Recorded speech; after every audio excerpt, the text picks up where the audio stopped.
Hablaremos ahora sobre el caso 2 de distribución de viaje. Los integrantes del grupo son Gonzalo Gutiérrez, Patrick Yunay, Tomás Aviarti y Diego Arrastó. Primero, había que resolver el problema de encontrar una matriz de tiempo y costos de viaje. Para lo cual usamos las zonas que fueron dadas por el profesor, donde Santiago se divide en 6. Y usamos los centroides que fueron dados en la guía de tarea, que son los que se encuentran aquí. En la zona 1 usamos la intersección dorsal Recoleta, en la zona 2 la intersección Cuadro Verde de las Parcelas, en la zona 3 Ronda Atenas, en la zona 4 Metro Universidad de Chile, en la zona 5 intersección Gran Avenida Osa y en la zona 6 intersección la Florida Santa Inés. El objetivo de estos centroides es poder medir la distancia y tiempos de viaje entre zonas. Lo primero que se hizo fue encontrar la matriz de tiempo de viaje para modo Transantiago y auto, usando Google Maps. Como ya dije, se basaba en la distancia entre los centroides nombrados. De la matriz, los supuestos que tomábamos fueron que los viajes entre zonas, por ejemplo, aquí del viaje de 1 a 1, de 2 a 2, son todos de 10 minutos cada uno, cuando se realizan entre zonas. Después hicimos lo mismo para la matriz de auto, tomando un supuesto de 10 minutos de movimiento entre zonas y el resto de los tiempos fueron encontrados con Google Maps en el horario punta mañana. ¿Listo? Teniendo las matrices de viaje, lo que hicimos fue realizar unas manipulaciones algebraicas en esas matrices para poder obtener la matriz de costos finales por cada modo. Lo primero que se hizo fue multiplicar las matrices de tiempos de viaje por la velocidad promedio, ya sea por el modo auto o el transporte público.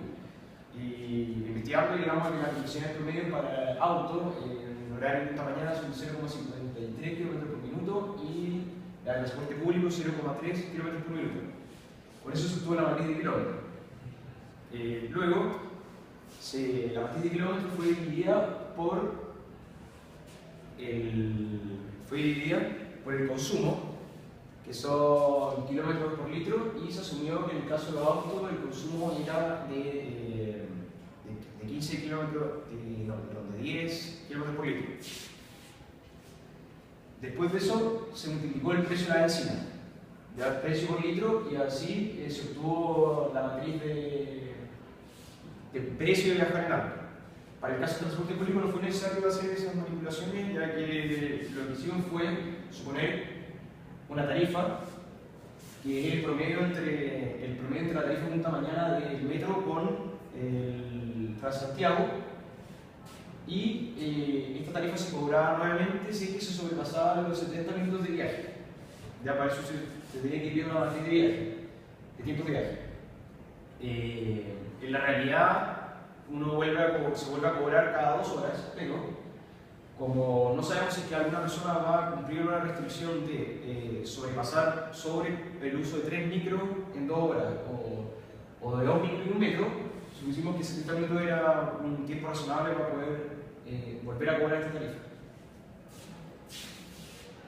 Haciendo esto, encontramos las matrices de costo para ambos modos. Aquí se encuentra la matriz de costo auto. Y después de eso, la matriz de costo modo Transantiago.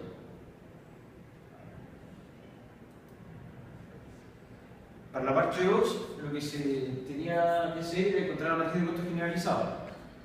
Para eso, como grupo, pusimos un criterio para poder unir estas matrices, el cual consistía en investigar el ingreso per cápita de las comunas de Santiago y con eso ubicar nuestras zonas en estos rangos de ingresos que se encuentran acá.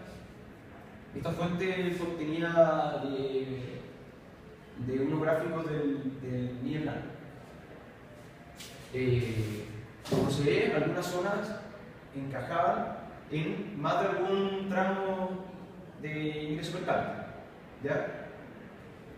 Eso influyó al momento de ver nuestras ponderaciones, que estos también fueron supuestos tomados por nosotros, ¿En base a qué? En base a que en las comunas que tuvieran menores ingresos se suponía que la gente iba a tender a usar más el Transantiago o el transporte público que el auto. Por lo tanto, en los tramos de menor ingreso vemos que el costo de viajar en Transantiago o transporte público se multiplica por un ponderado 0,8 que es mayor al que pondera el costo de viajar en auto.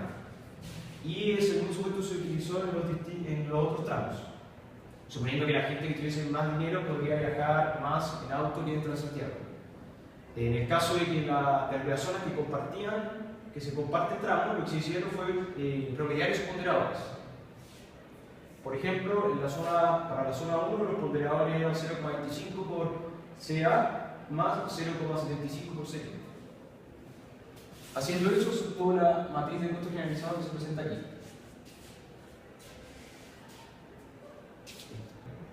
Para la pregunta 3, nos piden estimar el beta o cuando el método de maximización de la entropía doblemente acotado. Acá podemos ver las fórmulas que se utilizan para este método.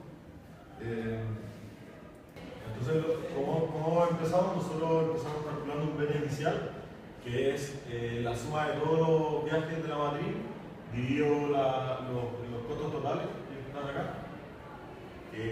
Calculado ese beta, nosotros calculamos la matriz de la exponencial de menos beta por los costos, que la podemos ver acá. ¿Para qué calculamos esto? Porque así es cuando nosotros podemos calcular los B y los A. Para calcular los B y los A, nosotros fijamos los A en 1 y calculamos los B. Entonces fijamos los A, calculamos B y después con esos B calculamos los otros A. Y así, iterando, hasta que la diferencia sea lo menor posible.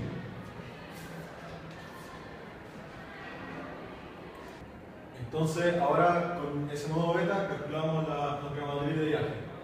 Con la matriz de viaje tenemos un nuevo costo final, que viendo la diferencia de costo es muy alta. Entonces, con esto ahora aplicamos solver con minimización de costo. Entonces, aplicando el solver nos dio esta matriz con esta diferencia de costo que es casi 0 y con un nuevo beta que es de 0,001. Y estos son nuestros resultados finales para los betas, para trabajo bajo, estudio bajo, otros bajos, así, hasta llegar al final la total. Para la parte 4, el desarrollo de esta pregunta consistió en realizar un análisis de las matrices de ingresos altos. La pregunta que se plantearon fue la siguiente: ¿por qué sucede que hay de cerca de iguales a 0? Bueno, se puede ver principalmente dos casos, siendo uno el más probable, el más probable sería que no hubiese viaje entre esas zonas, y el otro podría ser que no existieran estudios o mediciones acerca del viaje de esa zona, que es poco probable, digamos. Así que nos quedamos con la opción de que no existen viajes entre las zonas. ¿Qué problema podría traer esto para la estimación o aplicación del modelo? Bueno, el problema principal que podría traer es que no se acerca a la realidad debido a que nosotros tomamos algunos supuestos que son que los viajes de ida y vuelta son iguales. Y según nuestra matriz de costo, esto no sería real, ya que se encuentran algunos viajes iguales a 0. Entonces, lo que podríamos hacer para poder solucionar este problema, que es nuestra tercera pregunta, es diferenciar entre los viajes de ida y vuelta, y así podríamos solucionar el problema planteado en la pregunta anterior. Entonces, ahora en la 5 nos pide estimar las matrices de viajes para el 2030. Esto es lo mismo que la 3, solamente que los O sub I y los D sub J son diferentes, ya que son los proyectados para el 2030. Ocupamos el mismo beta que antes y resolvemos. Este es un ejemplo de una matriz que nos dio, una matriz final que nos dio, que es trabajo, el propósito con trabajo y ingreso bajo. Bueno, a nosotros nos pedían calcular de dos formas.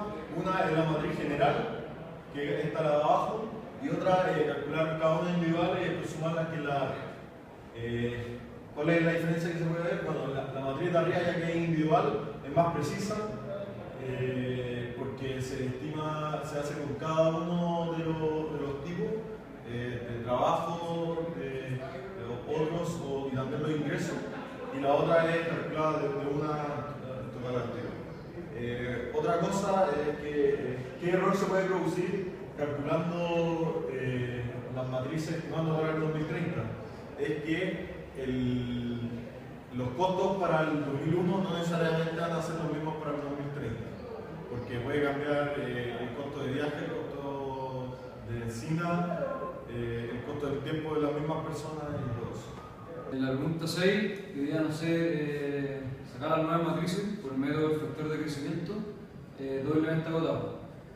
Para esto tomamos las matrices originales que nos daban en el dato, los datos del enunciado, con los D sub J y los O sub I originales para el 2001, pero buscando llevarlo al objetivo que son las proyecciones del 2030. Para hacer esto, primero sacamos unos factores A sub I que corresponden a los objetivos dividido los O sub I del año 2001. En el fondo lo que está marcado sería lo rojo dividido lo azul, y con eso sacamos factores para toda la zona.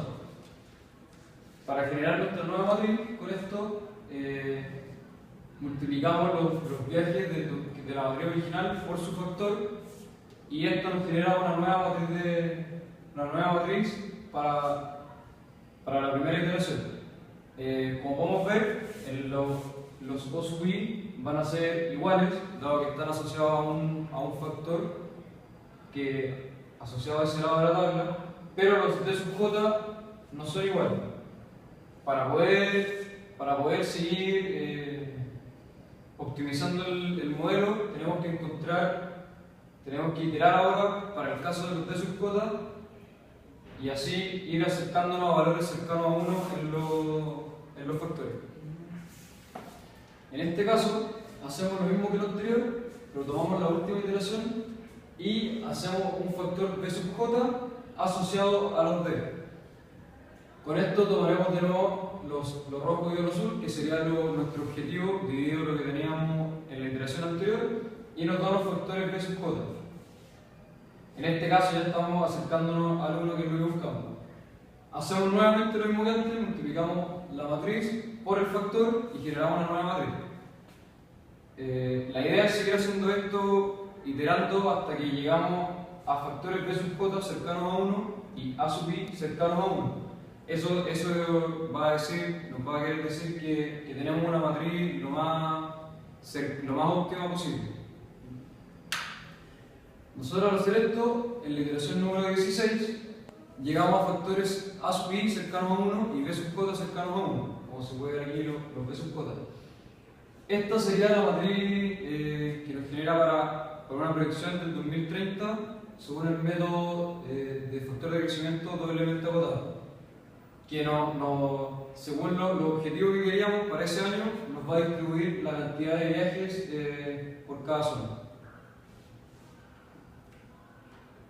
Comparándolo con el método de entropía, de maximización de la entropía, la matriz de arriba sería la que obtuvimos en la pregunta 5 con la maximización de entropía para el año 2030, y la de abajo es la que obtuvimos en este caso. Se pueden ver ciertas diferencias, no llegamos a los mismos valores, ya que el método de factor de crecimiento no toma en cuenta los costos, por lo que no crecerían más zonas que al tener menores costos de viaje deberían crecer más que otras que probablemente tienen mayores costos. A eso se deben principalmente las diferencias de las matrices. En la pregunta número 7 nos pedían hacer las mismas proyecciones para el año 2030, pero tomando en cuenta que se genera una línea de metro entre las zonas 2 y 4, lo que provocaría una disminución en el 40% del tiempo de viaje dentro de la zona 2, dentro de la zona 4, de la zona 2 a la zona 4 y de la zona 4 a la zona 2. Para esto calculamos una nueva matriz generalizada de costos que esta cambia solo en la zona donde cambian los tiempos de viaje, lógicamente. Con esto volvimos a realizar lo de la pregunta número 5 para calcular una nueva matriz con maximización de entropía, pero con una nueva matriz de costo. Como este método está asociado a los costos, la matriz varía y se ve que en los puntos donde, o sea, en la zona donde cambia la matriz de costo generalizado, cambia también la matriz de entropía, aumentando en esos lugares la cantidad de viajes, dado que tienen menores costos, y disminuyendo en otros que tenían costos mayores. La matriz de por factor de crecimiento sigue siendo la misma que calculamos anteriormente, debido a que no está influida por los costos totales.